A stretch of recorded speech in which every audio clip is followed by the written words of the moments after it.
Hi, I'm Carl Taylor. Welcome. You nearly caught me sleeping then. I was doing something on the laptop.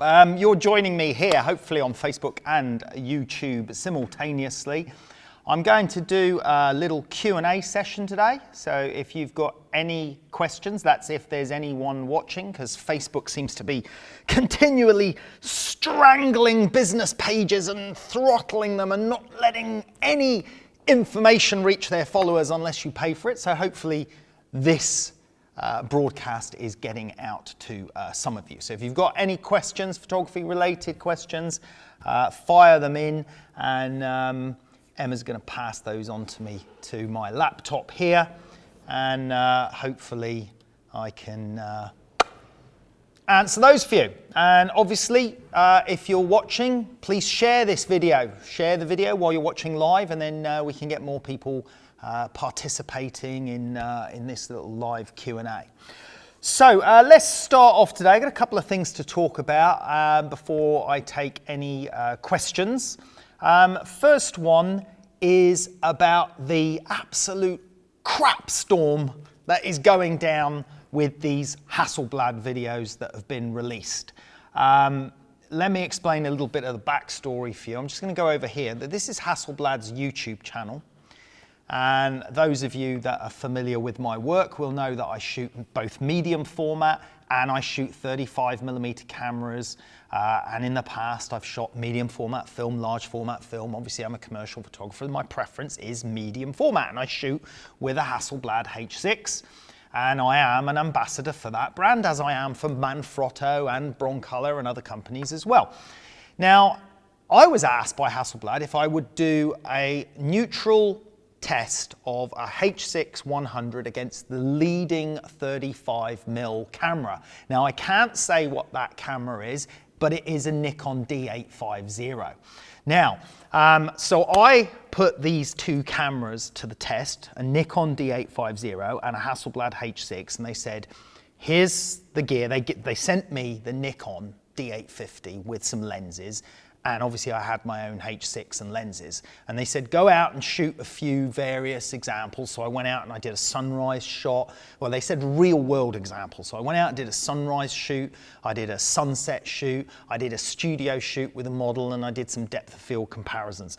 And these were all really designed to show the differences between medium format and 35mm. Not necessarily, you know, slate one or the other, but just kind of point out what the advantages of medium format are in certain situations. Because don't get me wrong, the 35mm camera, the Nikon D850, performed superbly. And in many situations like autofocus and the ability to shoot more quickly, you know, it absolutely trounced the Hasselblad because it can't do those things. But what the videos were meant for was to show what you get from a medium format, what it can do. So I put these cameras to the test. I literally went out and I shot side by side one Hasselblad, one Nikon D850 next to each other on tripods, and did this series of different images. And I thought we did it as fairly as possible. Even when we assessed the results of the pictures, we did it with using Photoshop RAW. I didn't open the images in the Hasselblad software, didn't open the images in the Nikon software, because sometimes the software has got auto correction features to try and improve the images. So I went completely neutral, unbiased, opened the images in Photoshop. And as you'll see here on the Hasselblad YouTube channel, here are the 4 videos they've released. There's the first one, sunset captures, then sunrise, then the studio, and then the depth of field comparison. And they're going down well. They're getting plenty of views. That one's already had 6,000 views in the last 12 hours or so. However, we noticed that on Petapixel, they picked up the story. And my good friends over at Petapixel there published the story showing about this comparison. And they published the videos, and they published a bit of blurb about it. And it always amazes me on this particular photography blog forum how aggressive and angst people get about these sort of topics. I mean, they literally go ballistic, like venomous snakes in a pit at each other. There are some people talking about, of course, you know, medium format's going to be better. Yeah, it's way more expensive. It's you know, it should be better. But then there's other people that are just complete denial about some of the results. They're absolutely saying it was a fix, it wasn't done fairly, or this, that, and the other. And the comments literally become ludicrous. And there's been a little bit of that on YouTube as well. And all I can say is that I did what I did. I did it as fairly as I could. And I think the results speak for themselves. I didn't say the Nikon D850 was a bad camera. I said it was an excellent camera. And I'm actually a Canon user, and the Nikon D850 is the best 35mm camera I have ever used. Was it as good as a $25,000, $30,000 Hasselblad H6-100? No, it wasn't. I would have been extremely surprised if it was, okay? Now, the only argument left beyond that is, do you think it's that much better than the Nikon that it's worth the extra money? Now, some people will argue that for what they need and what they do, it isn't. And I could agree with that. But don't deny the fact that for some people like myself, it is important and those differences are relevant. And in that instance, it is worth the difference. So I think, all these people, especially some of these comments that I'm seeing, people just need to take a more realistic view of the fact that something can be better than what you've got, and there can be a reason for it. I mean, the physics alone, the physics about the size of the sensor, the size of the optics, there are many factors that would, dictate that this particular medium format system would be better than 35mm. In the same way that all the 35mm full frame fans profess that their camera system is better than a crop sensor, APS size sensor. So, it's the same physical reasons for that. So there are lots of things. And I think that what's really interesting about these videos, and we put a lot of effort into making the videos look nice, stylized, film very well, quite arty. And I'm actually very pleased with the resulting shots that we've got, because we got some nice landscape, seascape shots, some nice studio shots. And, with the studio shots and the model, shot completely raw. We haven't retouched any of the results there. What you're seeing in the videos are the raw files opened up in Photoshop. And our lovely model, Marky Pearl, that we used from MOT Model Agency, beautiful girl, we just showed the pictures of her unretouched. She was happy for that as well. So if you want to check out those videos, we've released one on our Facebook page today.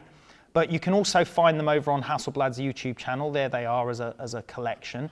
You can obviously find them over on Petapixel if you want to join in that strange debate that's going on over there. But yeah, I just thought I'd give it a mention, because it always amazes me, when these people get so sort of excited about this stuff. Right, let's have a look and see if we've got any questions in here. Before I move on to my next topic.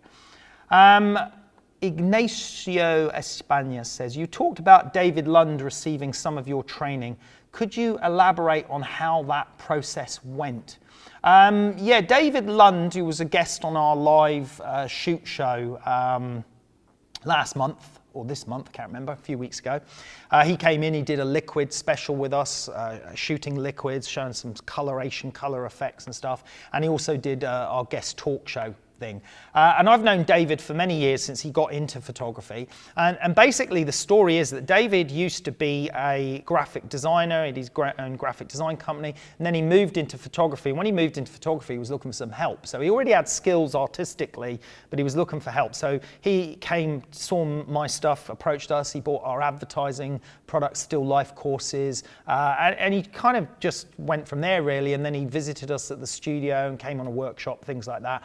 And he's just been a fan of what we do, and we've enjoyed watching him grow and his career grow. And now he shoots for all these big names, Rolls-Royce, Shell Oil, Grant's Whiskies, etc. And he's got a flourishing career specializing in advertising, product, and specifically liquids. And that's how it went about. Now, obviously, if you're interested in learning what David learned, the same courses that David used are on our website now. Obviously, it's on our Carl Taylor education platform, and it's in the product photography section over here, if I can get it to move, there we go. So a lot of our, this is basically what advertising photographers, product photographers do. This is what I do. That's my job as well, my field. So that's where you can find more information on those particular things.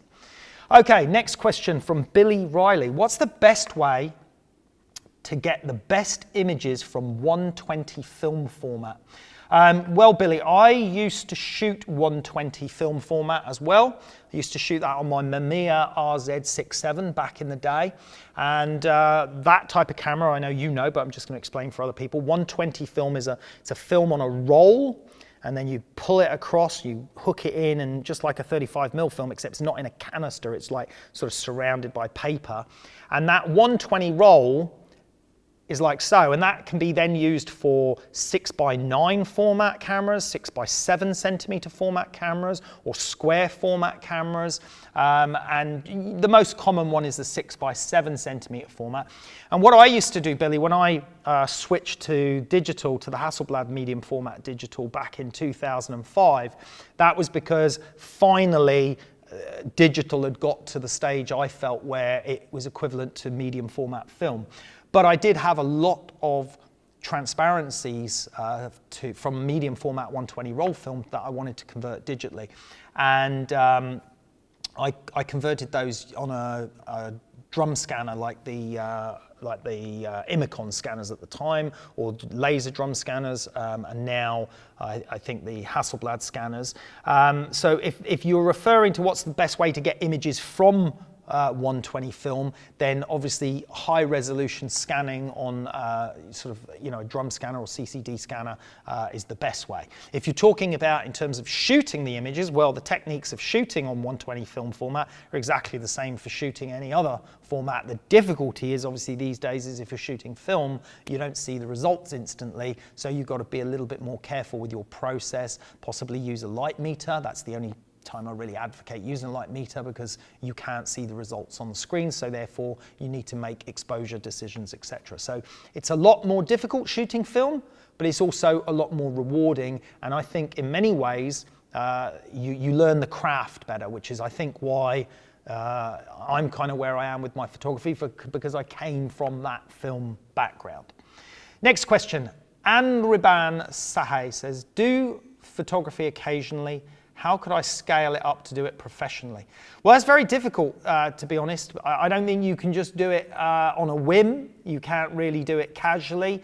To succeed in professional photography these days, you really have to be committed. I'm going to be absolutely honest with you. It's not impossible, but it is one of those sought after jobs. So you think of all those jobs like racing car drivers, pop stars, musicians,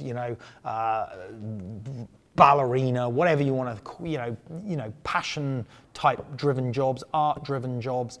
They're not easy to break into because a lot of people want to do it. So you need to have some skills, you need to have some talent, you need to have a certain amount of tenacity and a lot of passion, and then you may just make it. If you're only sort of half-hearted thinking about it, then I'd probably suggest not to bother doing it.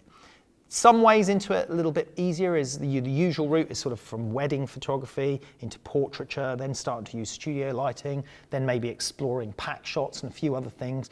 But you've got to make sure there's a market and a supply and a demand, and understand your marketing and all of that. We've got business courses on Carl Taylor Education that help photographers do that.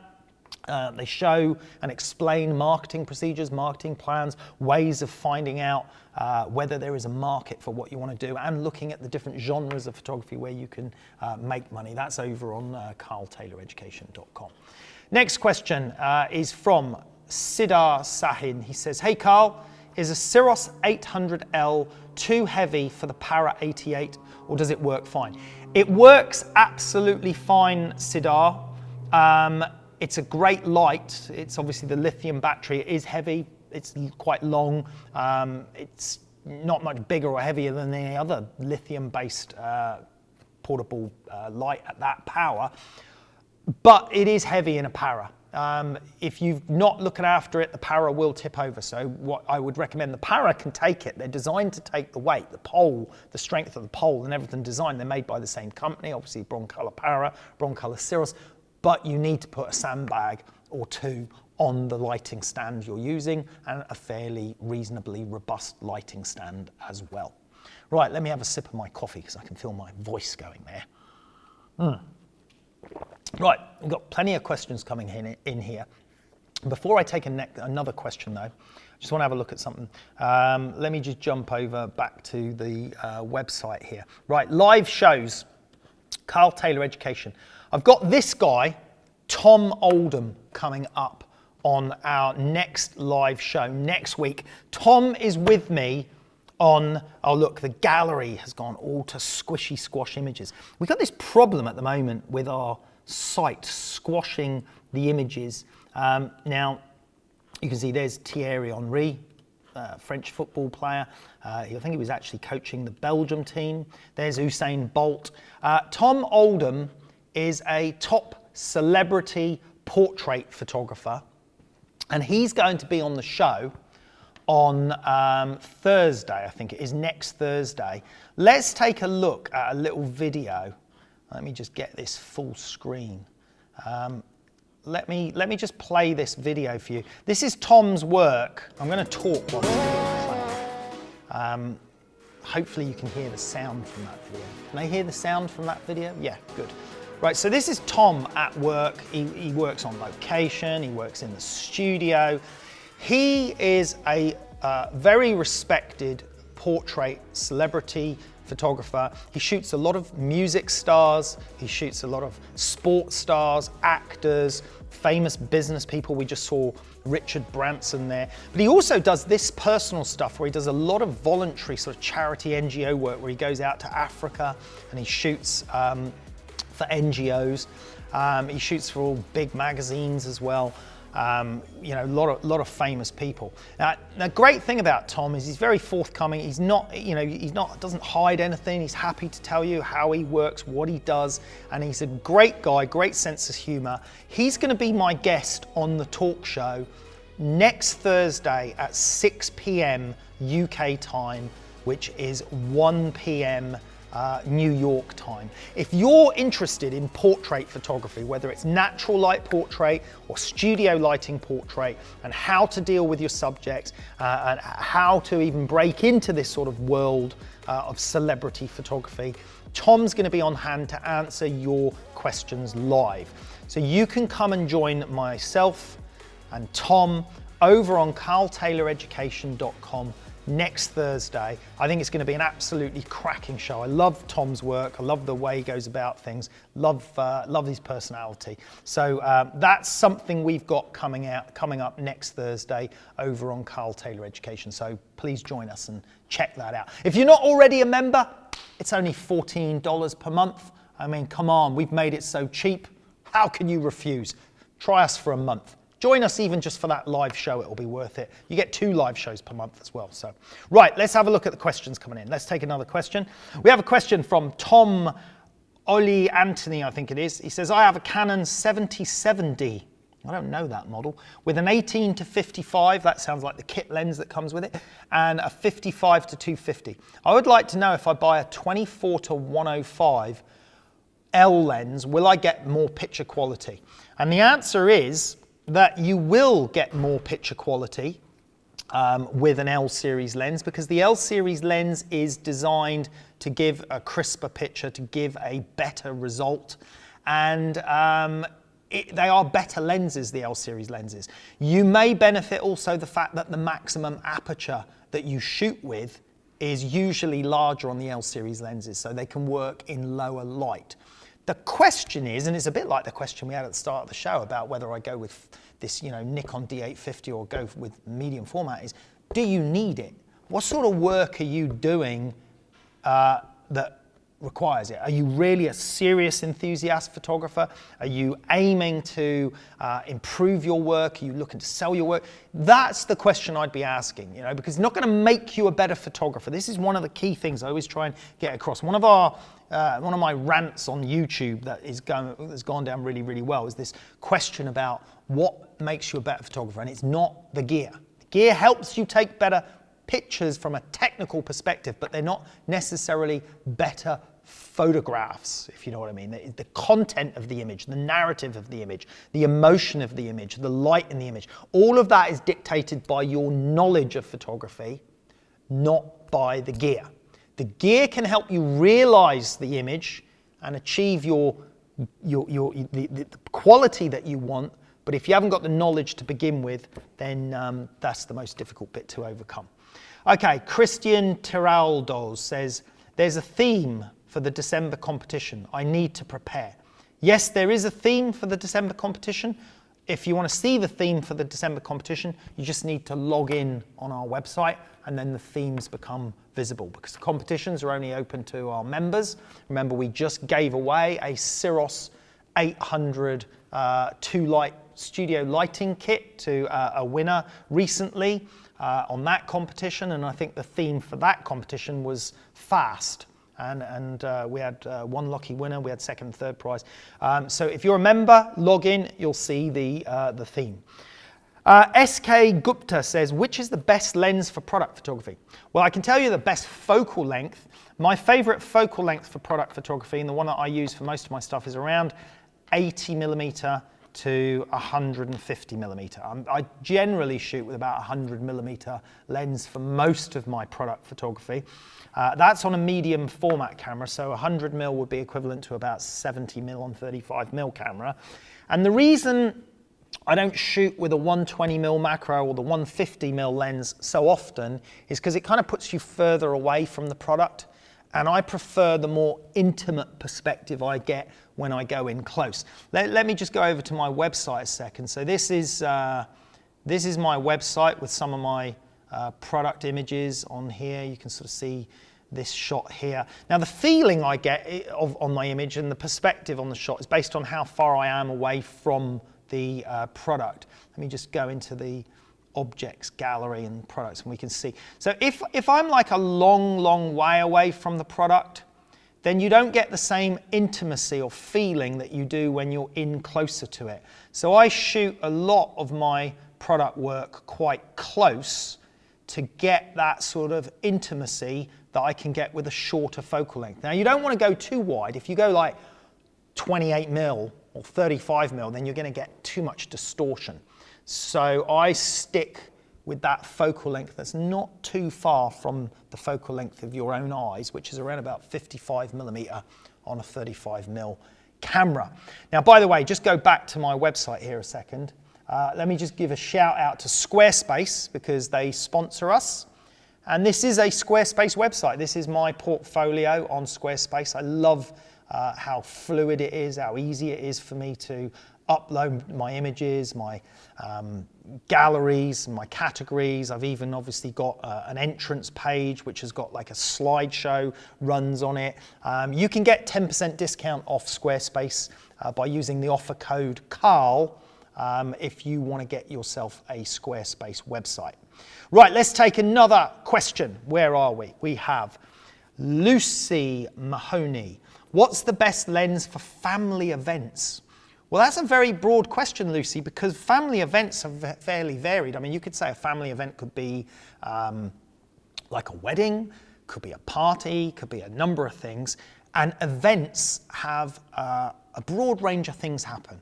You have wide-angle stuff happen, like lots of people and big groups, and then you have intimate moments where intimate things happen.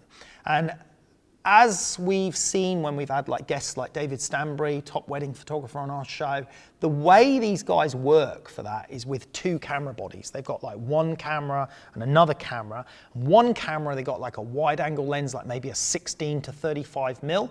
And on the other camera, they've got something like a 70 to 200 or 50 to 150 zoom lens to catch those intimate moments. So you've got to think about the subject material and what happens and what you're trying to record at a family event. If you're trying to go for those little candid, intimate moments, those detail shots, then you're going to need those telephoto, short telephoto to long telephoto lenses for that type of stuff. And then for the broader images and in close, the journalistic-y type stuff, then the wide angle lens is going to be suited. So I personally say it's a 2-camera job and 2 lens job simultaneously. Kenji Liu says, hello Carl, I have a question about HSS. I've tried to use HSS with, this is high speed sync with a speed light. I can see the flash fired on the model's face when the exposure value is normal on the light meter in the camera, but when I use a faster shutter speed, say -1 EV on the light meter, the flash seemed to disappear on the model's face. But did it fire at TLL +1? Would you please explain why it acted like this? I'm afraid, Kenji, I can't explain because I've got no idea which system or what you're using.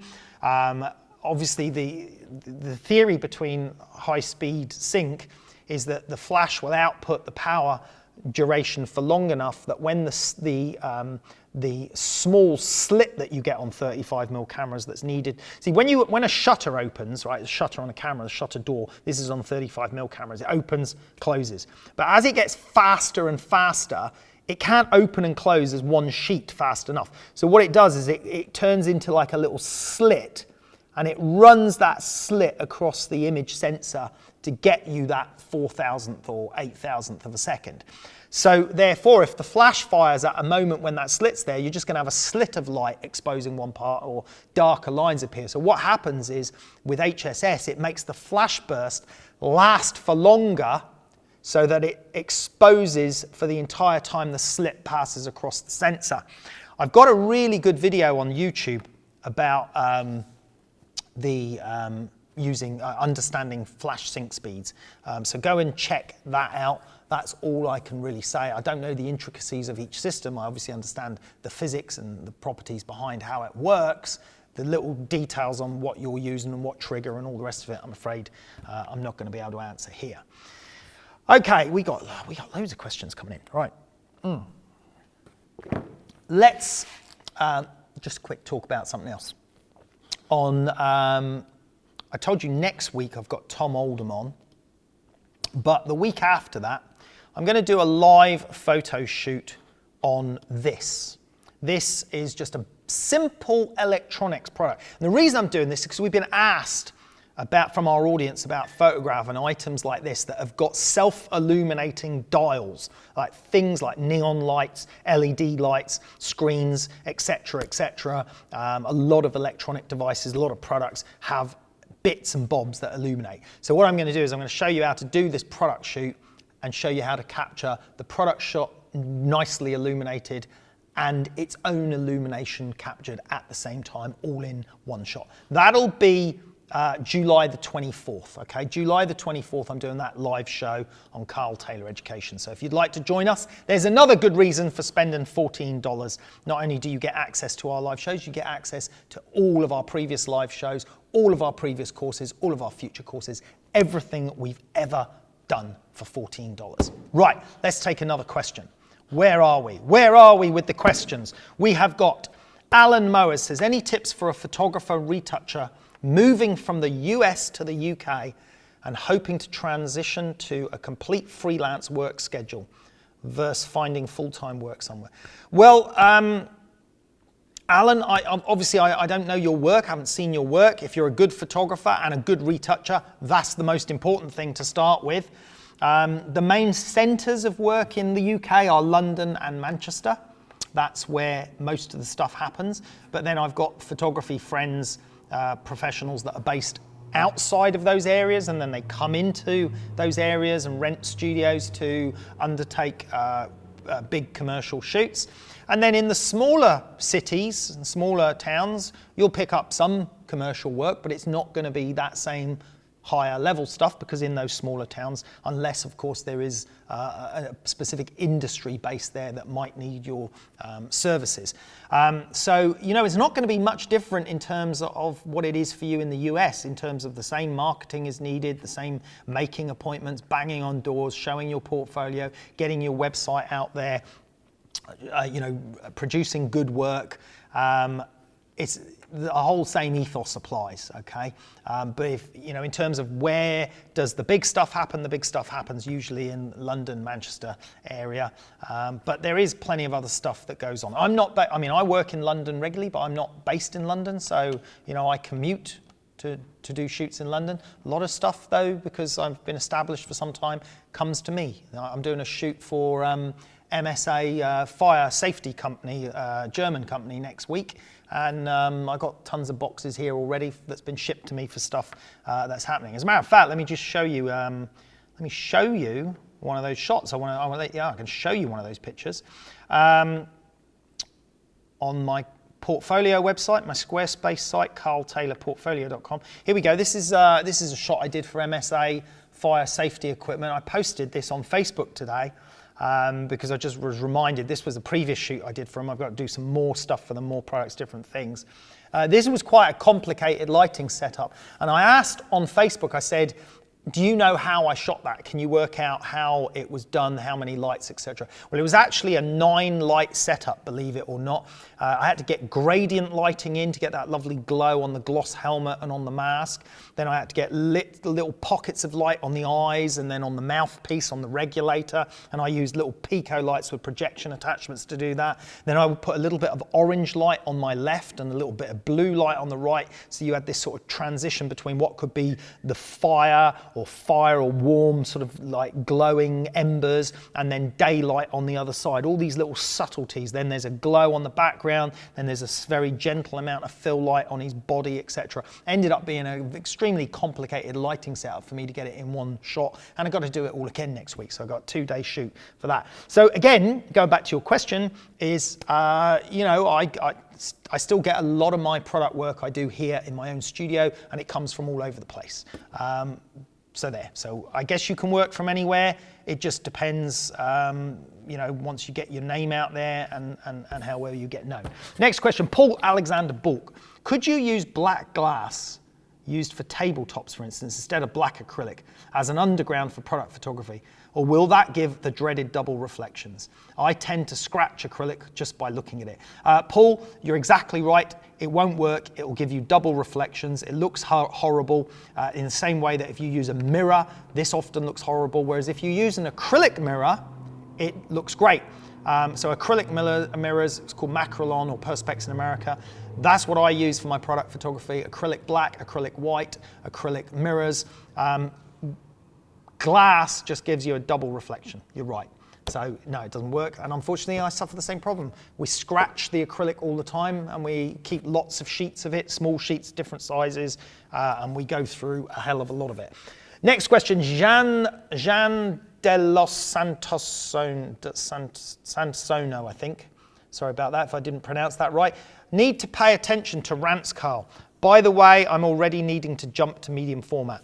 I have shot several cameras, but always undecided. I need something that is reliable as my Canon. Can you suggest? Well, I can only suggest the Hasselblad in medium format, I'm afraid, because that's the one I use. There is another brand called Phase. They make some good gear, but I think the Hasselblad lens quality is better. So, there's really only 2 choices in medium format. I think, there's the Pentax, and the Pentax I think is pretty good, but I don't think you can shoot at any sync speed with the Pentax, because remember that most medium format cameras you can shoot at any sync speed, which is great for fashion photography outdoors, because you can cut out all the daylight you want. You can shoot up to 1/2000th of a second with flash. No need for high speed sync flash settings. You can just shoot normal flash at any sync speed because it uses a leaf shutter. That's where the shutter is built in the lens. So every lens has got its own shutter in it, which means it can sync faster. Adam Courtemanche says, any tips on how to avoid gear acquisition syndrome? Yeah, get comfortable with taking great pictures on the gear you've got first. That makes a big difference. If you know you can go out with pretty much any camera and make a great picture, and I say make because that's what you really should be thinking about. If you take pictures, you're just snapping and taking things. What you should be doing is thinking about pictures, thinking about how to create the image, planning it. Even in landscapes where you need certain things to happen, certain situations to act favorably for you, you can still plan it. And you'll see in a lot of my tutorials that we research things like the tide conditions, what the weather's going to be doing, what the state of tide is going to be. Is the tide going to be going down? So will the rocks be wet, or will they be dry if the tide's coming up? Where's the sun going to be positioned? Use the some of these apps that show you exactly the position of the setting sun, angle of the sun, all that stuff. Plan your shots. Go and recce the location, figure it out first, and then go and do it and make the shot. Make the shot. Don't take the shot. And if you can do that, You can do that on any camera and you can get good results. And then when you're comfortable with that, then you can start thinking about, right, now I want to improve not the quality of my photography, because the photography is the taking part, the making part. It's now about how can I improve the reproduction part, if you like, by larger format or higher quality, etc. Billy Riley. I think Billy asked a question before. What do you think about 35mm film rangefinder cameras? I'm afraid, Billy, I know nothing about them, so I cannot answer that question. Pradeep Jayan, how can we keep our portfolio in book format or digital? If in book, what size? Well, I used to have a portfolio about that big, so I'd say it was about A3 size, and it was like in an acrylic or metal cover with slip-in sleeves, and I used to fill that up with prints, and I've still got that. I've also got an iPad Pro, which works quite nice because there's large size and the images look really great and you can swipe through it, but I think you can't beat that tactile effect of a real portfolio. Murray Laidlaw says, hi Carl, what do you think of the Hasselblad X1D? I think it's great actually. I've used it, I love it. The image quality is superb. It's 50 megapixel CMOS sensor. It's exactly the same sensor that's in the H650. So it's a fantastic camera. The lens quality is superb. It feels amazing. It's lovely and chunky. It's beautifully ergonomically designed. It looks like it's been designed by Apple or someone. It feels amazing. What I don't like about, I'm not as keen on the electronic viewfinder. I'm not a fan of electronic viewfinders yet because I'm old school. I like looking through a prism and seeing glass and knowing I'm seeing real photons hitting my eye. Electronic viewfinder, couldn't quite get used to it, but I suppose as they get better and better and sharper and clearer, then I might warm to them. One advantage they do have is that when you change exposure, they change as well, so you can almost see whether you've got the correct exposure through the viewfinder just by what the electronic viewfinder is replicating. Right, what have we got here? Justin says, hey Carl, I use Squarespace, found them a couple of years ago thanks to your channel. Do you use a specific template on your Squarespace site? Yes, I do. Let's have a look. So this template, if I click here, so you've got my galleries running down here, got my overview page, and I've got my thumbnails set to a specific size, click on them, and then I can click through, obviously. This is the Wells template, but I've had it customized, so I've had some things done so that certain videos can appear in a certain way. So you can obviously code your Squarespace websites with developer code separately and customize it. So mine, I think, is the Wells template. I think I've had the Isamoto template in the past, and I sometimes change them around and swap because you can swap between templates. But I've got to say that I've also had some custom coding done. So I've used a developer, web developer, given him access to my site, and I said, look, I can't get this to move here because it doesn't allow me to do it. But you can get someone to custom code it and fix some of those things. So that's what you can do with the Squarespace the site. So they're quite versatile in that respect. Next question. Right, we have a question from Ignacio España. You mentioned banging on doors. Do you consider going door to door physically as a valid strategy to sell your services or starting as a photographer? No, I don't, because I think someone banged on my door wanting to see me without an appointment, I'd be extremely annoyed. What I mean is don't just send an email and expect that to work. I mean write letters, send emails, write letters, send postcards, send brochures, send marketing material, and get the appointment. Get the appointment. Work really hard to get the appointment. Get their attention, get noticed through them seeing great work, seeing maybe some printed material that arrives on their desk, and get the appointment and follow it up with a phone call. Don't let it lie. They're not going to call you. They might even be impressed, but they're too busy, okay? So call them, remind them, chase it down, and get the appointment. That's what I mean by banging on doors. Once you can get the appointment and you can get a face-to-face and meet the person, that's the most important thing. Then you can show them the broader scope of your work. So get their attention, get through their letterbox, get in their inbox, and then get on the phone and get an appointment. That's what I'm talking about with banging door to door, is meaning getting appointments. That's what I used to do 20 years ago when I first started out trying to win work as an advertising and product photographer. Next one. Adrian Pereira Pozzo says, 1/8000th of a second flash duration would be enough if I want to freeze a jumping or twisting model in a studio, or do I need more? No, no, that'll be plenty enough. If your flash duration is 1/8000th of a second at T0.1, then that's very, very fast. That's like Cirrus, Broncolor Cirrus fast, or Broncolor Scoro fast, goes a little bit faster than that. If it's a T0.5 measurement that you're reading there, if it specifies the way that the measurement has been obtained, if it's T0.5, that'll actually only be about 1/4000th, maybe 1/3000th, 1/4000th of a second, but that's still pretty good.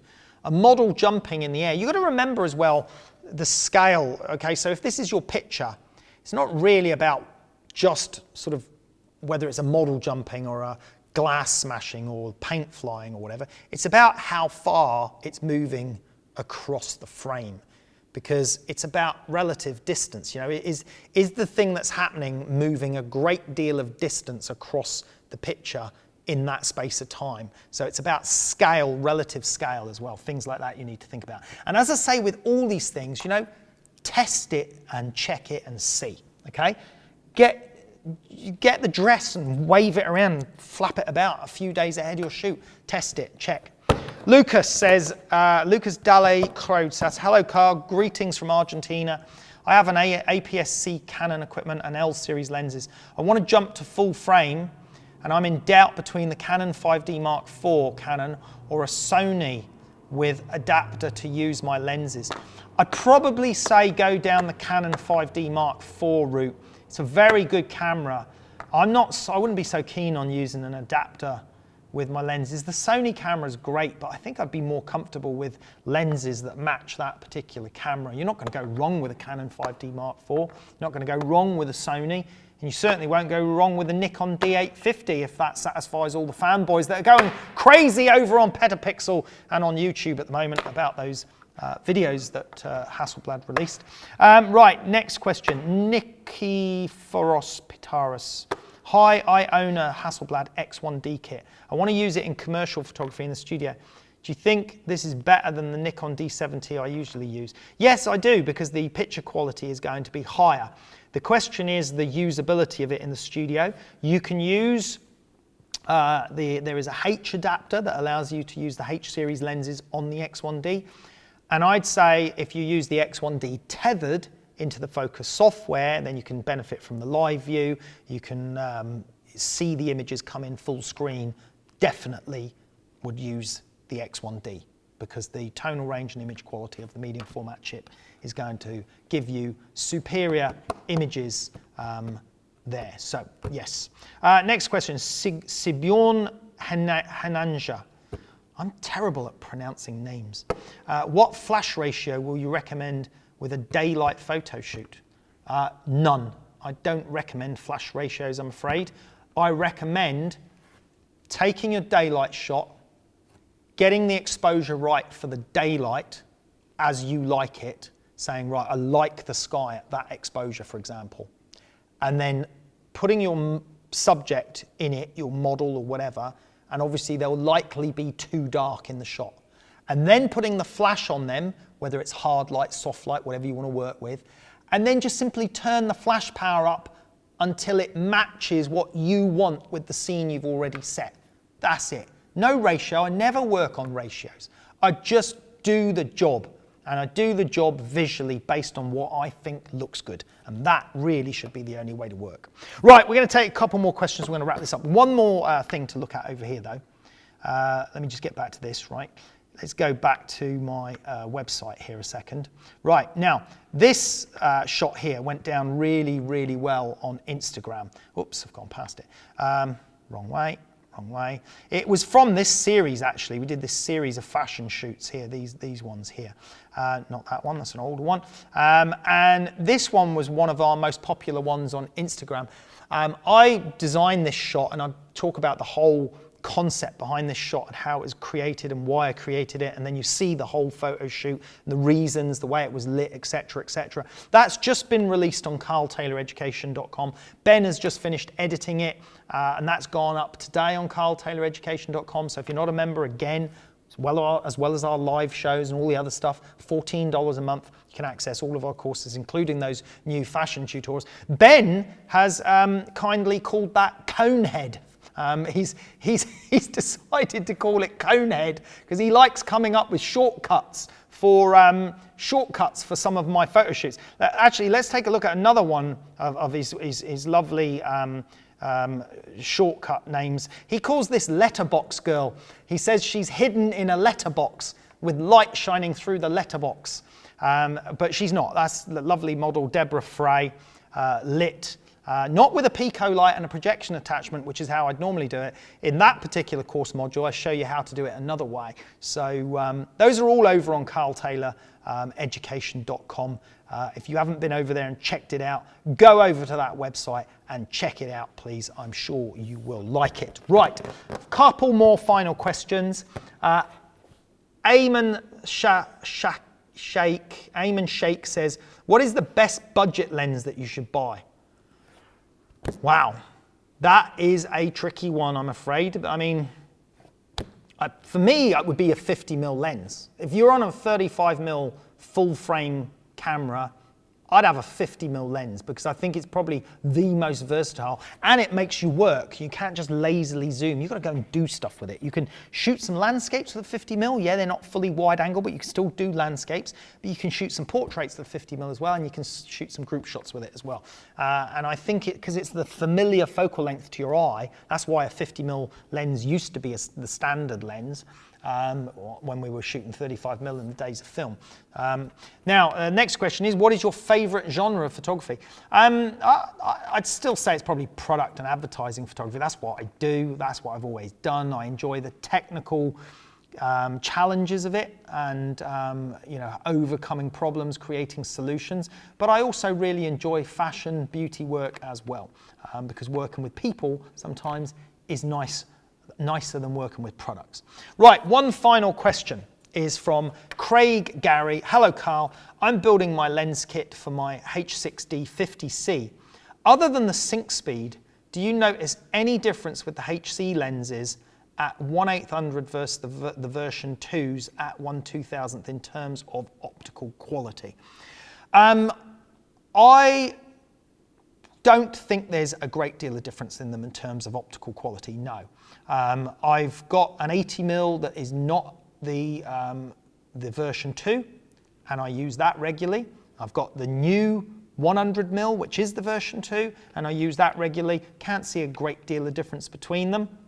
But obviously, if you're going to buy new lenses, then the advantage of having the additional shutter speed going up to 2,000th of a second is useful in many circumstances, especially if you're doing fashion, beauty work outdoors where you need to cut out ambient light and you want to do those type of shoots. So it could be useful in that respect.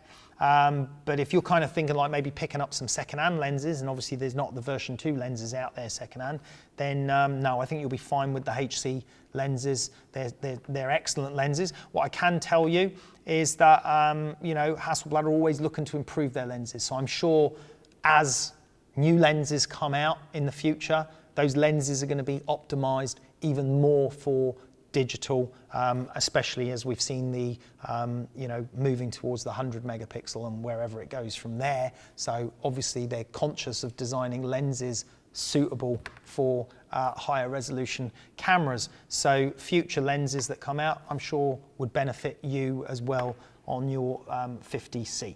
Right, that's it, guys. Thank you for all your questions. I hope that was useful.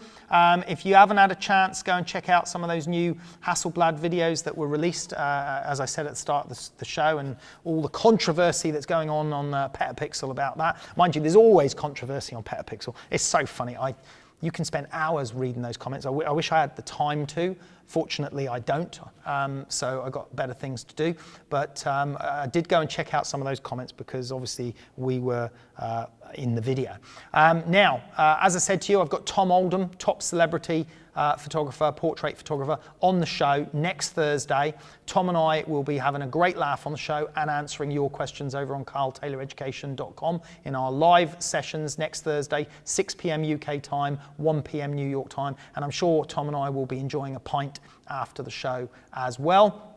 And I just want to say thank you for tuning in. And we're going to try and catch up with you again on Facebook and YouTube Live maybe next week. We'll see you next time.